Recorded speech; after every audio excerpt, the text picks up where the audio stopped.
Araka ny fanatsidika tamintsika teo dia ministera roa no notondroana Andriamatoa Serge Zafimahova ho isan'ny nanana andraikitra tao anatin'ny famarotana ny trano fonenany ny filoha teo aloha ny professeur Zafy Albert nitondra ny fahitany ity tranga ity ny tenany arahantsika indray ny sary momba izay.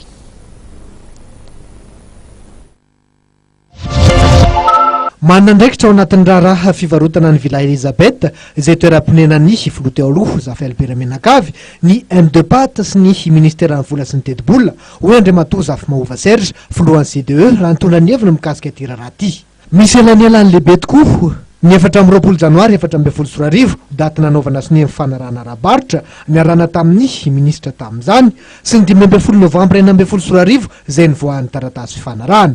Tsy tamin'ny tetezamita irery no natao ny fanarahana ara-barotra fa mbola nitohy taty aoriana.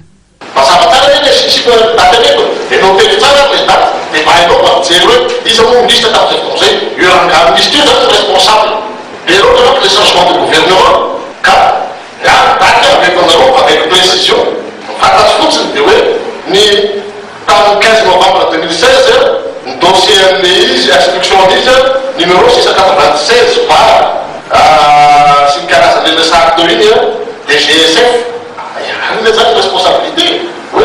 Ils ont ministre comme ça. Rénovation, cession de propriété en terrain, en prix immobilier, acte notarié 1528. En 30 novembre 2016, ils ont le ministre des Finances, ils ont le ministre de l'Aménagement du territoire, comme c'est conseil.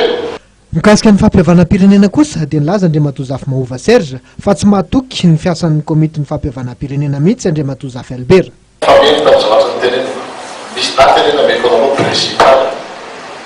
Oui, nisy zany dinika izay nanaovana navety entre ny ray aman-dreny fiangonana sy ny voalohana conférence épiscopale zany hoe déclaré fa tsy hoe déclaré sy président Zafy.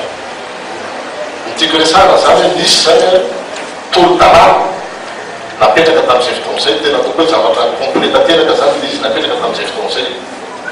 Ny président Zafy mikasika ny fampihavanam-pirenena tenaka amin'izany rehefa hanazavana mihitsy angamba mpanafardila ny zavatra niainany dia izay ho azo varao tsara izy fa amanazy fampihavanam-pirenena tsy resaka cinéma, tsy resaka sezy fa resaka hoe ametraka ifotony zany ny fandaminana eto amin'ny firenentsika mba tsy siny koa tsy sinitsony ny hoe tsy maty manoto raha izay tsy sinitsony koa ny resaka hoe mamalifaty amenanao sosikevitra ny zany izy aloha tsy nazahoany président Zafy lacrymogène teto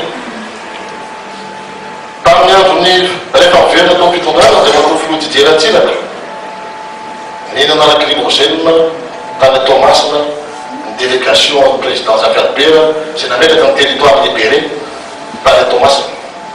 Raha iverenana mikasika ny raharaha Villa Elisabeth dia nilaza Andriamatoa Serge Zafimahova fa sinema ny fitoriana napetraka ny fitondrana eny anivon'ny Bianco izay milaza fa nisy ny kolikoly ao anatin'ity raharaha ity. Araka ny sosikeviny dia tokony andrainy andraikiny ny sampan-draharaha ny législation écotensieux ao anivon'ny prémature ary tory amin'ny ity raharaha ity eny anivon'ny fitsarana tsotra